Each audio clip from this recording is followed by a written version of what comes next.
नमस्कार. स्वामी प्रसाद किचनमध्ये आपलं मनःपूर्वक स्वागत आहे. सध्या उन्हाळ्याचे दिवस आहेत. बाजारामध्ये भरपूर प्रमाणात कैऱ्या आलेल्या आहेत. तर त्याच कैरीपासून आपण झटपट लोणचं कसं बनवायचं ते आपण या रेसिपीमध्ये बघणार आहोत. तर आपण जे लोणच्यासाठी कैऱ्या येतात ना, ते मेच्या महिन्यामध्ये येतात आणि त्यावेळेस हे लोणचं घातलं जातं. पण आपण या महिन्यामध्ये एप्रिलमध्ये जर आपल्याला लोणचं एकदम ताजं जर लोणचं खायचं असेल, तर तुम्ही एकदम कोवळ्या कैरीपासून आणि ताज्या कैरीपासून आपण एकदम झटपट बनणारं आणि घरगुती साहित्यामध्ये आणि घरगुती मसाल्यामध्ये आपण ताजं लोणचं कसं बनवायचं ते आपण या रेसिपीमध्ये बघणार आहोत. तर तुम्हाला माझ्या रेसिपी जर बघायला आवडत असतील, तर स्वामी प्रसाद किचन या चॅनलला तुम्ही एक लाईक, शेअर आणि सबस्क्राईब करा आणि बाजूची बेल घंटा नक्की क्लिक करा. तर या एप्रिल महिन्यामध्ये जे कैऱ्या घेतो आपण लोणचं करण्यासाठी, ते एकदम पूर्ण परिपक्व झालेले नसतात आणि थोड्याशा त्या कैऱ्या कच्च्याच असतात. म्हणून त्याचं जास्त काळापर्यंत हे लोणचं टिकत नाही म्हणून आपण हे लोणचं एकदम थोड्या प्रमाणामध्ये करणार आहोत.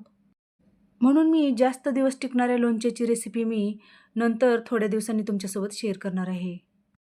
तर आपण आता सध्या साधं लोणचं बनवणार आहोत. तर इथे मी साधं लोणचं बनवण्यासाठी जे आपलं बाजारमध्ये कैऱ्या उपलब्ध आहेत, ते कैऱ्या घ्यायचे आहेत. हे कैऱ्या आपल्याला एक अर्धा तासासाठी आपल्याला पाण्यामध्ये भिजत घालून ठेवायचं आहे. म्हणजे यावरची आपल्याला साल जर जरा थोडीशी लूज पडली असेल, तर ते अगदी व्यवस्थित होतं आणि कडक स्वरूपाची आपली इथे मस्त हे कैरी तयार होते. तर या कैरीला आपल्याला एक अर्धा तासामध्ये पाण्यात घालून ठेवल्यानंतर आपल्याला स्वच्छ पाण्याने हे कैरी धुवून घ्यायचं आहे आणि आपल्या यावरती जे धूळ, चीक आहे ते आपल्याला हे कैरीची पूर्णपणे धुवून घ्यायचं आहे. तर हे कैऱ्या आपल्याला स्वच्छ कॉटनच्या कपड्याने हे पुसून घ्यायचं आहे.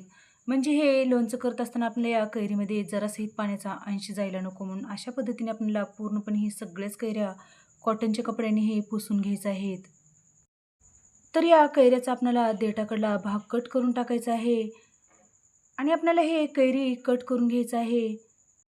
तर हे कैरी कट करून घेतल्यानंतर बघितलात तुम्ही आपली पूर्णपणे हे कैरी परिपक्व झालेली नाही. तर या कैरीमधला आपल्याला बियाचा भाग काढून टाकायचा आहे आणि कट करून घेतलेल्या कैरीला आपल्याला अशा पद्धतीने छोट्या-छोट्या स्लाईसमध्ये आपल्याला हे कैरी बारीक चिरून घ्यायचं आहे. म्हणजे आपल्याला लोणच्याकरिता जे साईज लागते त्या साईजची आपल्याला हे कैरी छोट्या साईजमध्ये कट करून घ्यायचं आहे. तर हे कैरी कोवळी असल्यामुळे एकदम पटकन कापली जाते आणि अशा पद्धतीने आपल्याला लोणच्याच्या फोडी करून घ्यायच्या आहेत. आणि लोणचं बनवण्यासाठी तुमच्या आवडीनुसार लहान-मोठ्या ज्या साईजमध्ये तुम्हाला हे कैरीच्या फोडी करून घ्यायच्या आहेत, त्या साईजमध्ये तुम्ही इथे कैरीच्या फोडी करून घेऊ शकता. आणि कोणतंही लोणचं करत असताना कैरीचं आपल्याला कैरीच्या मधला कोळीचा भाग किंवा बियाचा भाग आपल्याला काढून टाकायचा आहे. जर तुम्ही तसंच ते कैरीचा आणि कोळीचा भाग ठेवलात, तर ते लोणचं कडू होण्याची शक्यता असते. तर इथे मी अशा पद्धतीने कैरीच्या या फोडी करून घेतलेल्या आहेत. तर उरलेल्या सर्वच कैरीच्या मी इथे अशा पद्धतीने छोट्या-छोट्या साईजमध्ये कैरीच्या फोडी करून घेतलेल्या आहेत. तर हे कैरीची फोडी आपण एका टोफामध्ये किंवा एका डिशमध्ये काढून घेणार आहोत. तर यामध्ये आपल्याला मसाले घालून घ्यायचे आहेत. तर इथे मी अर्धा चमचा हळद पावडर घालून घेतलेला आहे आणि 1 चमचा काश्मीरी लाल मिरची पावडर घालून घेतलेला आहे. 1 चमचा धना पावडर घालून घेतलेला आहे आणि चवीनुसार मीठ घातलेलं आहे. तर या मसाल्याचं प्रमाण तुम्ही तुमच्या आवडीनुसार कमी जास्त करू शकता. तर आता हे मसाले सगळे आपल्याला या कैरीच्या फोडीला लावून घ्यायचं आहे.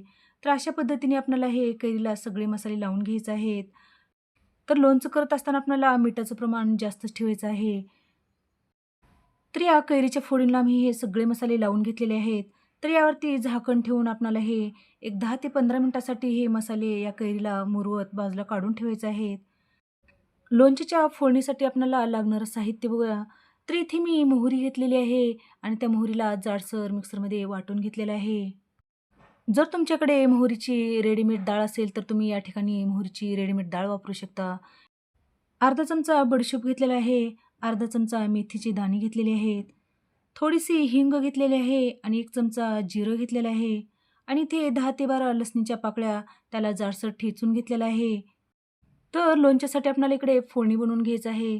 तर इकडे गॅसवर कढई ठेवलेली आहे आणि कढईमध्ये तेल घालून घेतलेलं आहे. तेल छान कडकडीत गरम झाल्यानंतर यामध्ये आपल्याला 1 चमचा जिरं घालून घ्यायचं आहे. जिरं छान फुलवून द्यायचं आहे. नंतर यामध्ये एक अर्धा चमचा बडीशोप घालून घ्यायचा आहे आणि अर्धा चमचा इथे मेथी दाणे घालून घ्यायचे आहेत. नंतर यामध्ये एक पाव चमचा हिंग घालून घ्यायचा आहे आणि जे जाडसर आपण लसूण ठेचून घेतलेलं आहे, ते ठेचून घेतलेला लसूण घालून घ्यायचा आहे आणि छान आपल्याला या लसणाला थोडासा तांबूस कलर येईपर्यंत आपल्याला हा लसूण छान परतवून घ्यायचा आहे. आणि कैरीचं लोणचं घालत असताना हिंग घातल्यामुळे लोणचं जास्त दिवस टिकायला मदत होते, म्हणून लोणचं घालत असताना आपल्याला यामध्ये हिंग घालून घ्यायचं आहे.